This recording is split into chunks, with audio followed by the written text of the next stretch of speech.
Welcome to Combat Story. I'm Ryan Fugit, and I served Warzone tours as an Army attack helicopter pilot and CIA officer over a 15-year career. I'm fascinated by the experiences of the elite in combat. On this show, I interview some of the best to understand what combat felt like on their front lines. This is Combat Story.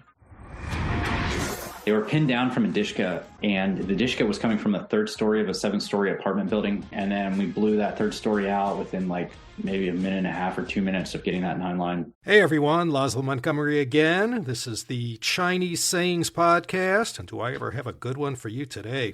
Mén Tíng Ruò Shì, a chengyu that comes straight out of the Zhanguo Ce, the Annals of the Warring States. That was written during the Western Han, so it's pretty reliable. Warring States period of the Eastern Zhou lasted 490 to 221 BC, roughly the passing of Confucius to the unification of China by Qin Shi Huang. The Western Han was established in 202 BC, so the Annals of the Warring States is a pretty reliable record, filled with colorful anecdotes, mainly concerning political strategy. But before we get to the story, let's break Mén Tíng Ruò Shì down into its constituent parts. A mén is a door or an entrance, and a ting is a front courtyard or front yard. Ruò means as if or like. And the final character shì means market or marketplace. It also means a city, but in this case it means a market. Door, courtyard, as if a market. I think we could make a sound, educated guess about the meaning behind these four characters, but let's not leave ourselves guessing, and let's go find out for sure. The tale behind Mén Tíng Ruò Shì takes place in the state of Qi during the time of their great King Wei, Qi Wei Wang.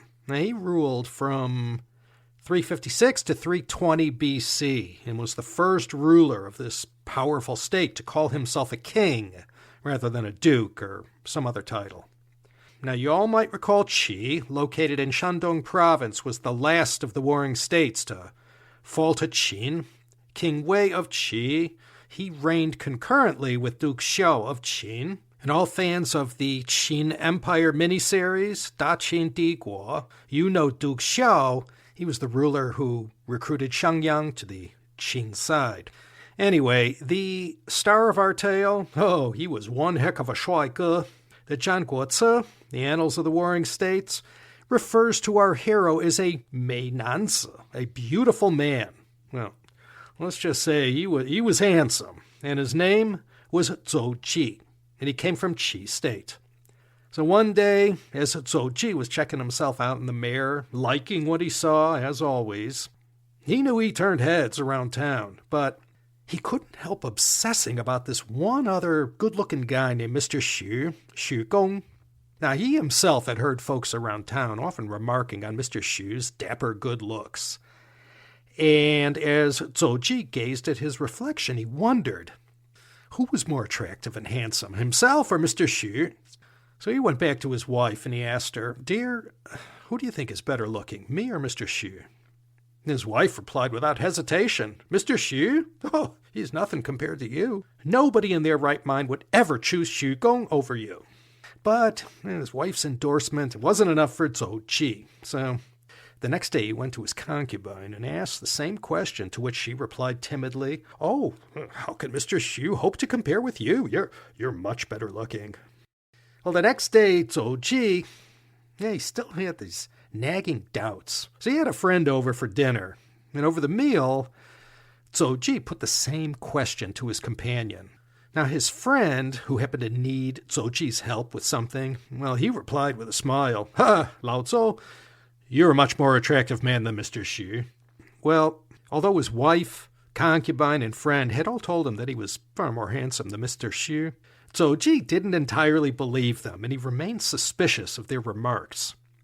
Well, as it happened, the next day, Mr. Xu himself came to visit, and Zou Ji had the chance to really get a good look at him. And as they sat together chatting, Zou Ji studied every square inch of Mr. Xu's face and couldn't help but feel that this Mr. Xu was far more handsome than he was. So after Mr. Xu left, Zou Ji went to the mirror and once again surveyed himself thoroughly, comparing every feature of his body with what was fresh in his mind from this encounter with Mr. Xu. And the more he thought about it, the more certain he became that Mr. Xu was by far the better looking of the two, and he was not happy. And that night, Zou Ji, he couldn't sleep. And his mind kept returning to the same question. If Mr. Xu was clearly more handsome, why had 3 people told him otherwise? Well, after much contemplation, fulmination, and reflection, it dawned on Zou Ji. His wife had told him he was more handsome because, well, she was biased towards him. And his concubine had told him he was the more attractive one because, well, she was afraid of him. And his friend told him he was more handsome because Zou Ji knew he wanted something from him. So from this incident, Zou Ji drew a profound conclusion. If a nobody like him received all this flattery, imagine what it must be like for the ruler of a country. He'd be surrounded by even more flatterers than himself, and thus would be even more vulnerable to false counsel. So the very next day, Zou Ji went to the Qi court in Linzi. He told his story to King Wei of Qi, and he concluded his time with King Wei by imploring him, for the good of the state, to place more value on the criticisms from his officials and from the people, and to pay less heed to the endless stream of compliments from all these flatterers who secretly wanted something from him.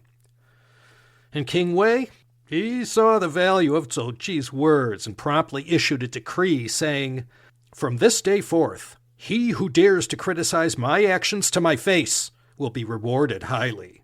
He who dares to criticize my actions via letter will be rewarded moderately, and he who criticizes me behind my back, but whose opinion reaches my ears, will receive a smaller reward. And these measures shall apply no matter whether the dissenter is a commoner or a courtier." And after this incident, wouldn't you know, so many people, commoners and courtiers alike, ran to the Qi royal court to issue their criticisms. King Wei's front gate and courtyard became as crowded as a marketplace on market day. That's right here in the Zhanguozi, it states that so crowded was the entrance to the royal palace with people wishing to petition or criticize the king. The Mén Tíng, the courtyard to the entryway, was Ruò Shì, like a marketplace, which, usually quite bustling. And as just a follow-up to the story, as the chapter covering Qi state from the Annals of the Warring States goes, so many people came forward to express their criticisms and complaints to King Wei, and so valid were many of the criticisms. Well, they were taken into consideration by the Qi court and implemented throughout the land. And because of this, the crowds became smaller and smaller month by month. And after a year, not a single complainant could be found at the palace gates. Because King Wei had implemented so many of these reforms with such great success, there was nothing left anyone could point to that needed reforming. And under King Wei's wise and humble rule, the kingdom of Qi grew in prosperity and strength day by day. Emissaries from far and wide came to pay their respects. The kingdom of Yan, Zhao, Han, and Wei, they all sent representatives. And because of this incident, King Wei of Qi was remembered in history as a ruler who scored victories without even using force. Mén Tíng Ruò Shì, literally, doors and courtyards like a marketplace. You could use this to describe any situation where there are an abundance of guests or visitors at a place. Oh, and one more thing. Do you remember Lord Meng Chang from Season 1, Episode 7? Ji Ming Go Dao. Well, King Wei, he was his grandfather. Just saying. Lord Meng Chang, he was the one with the huge entourage. Okay, enough of these factoids. I doubt that one will ever make it to Jeopardy. So let's wind things up here. Mén Tíng Ruò Shì. When some places are so crowded that nobody goes there anymore, well, this is a good one to use. Mén Tíng Ruò Shì. Keep that one in your utility belt. You never know.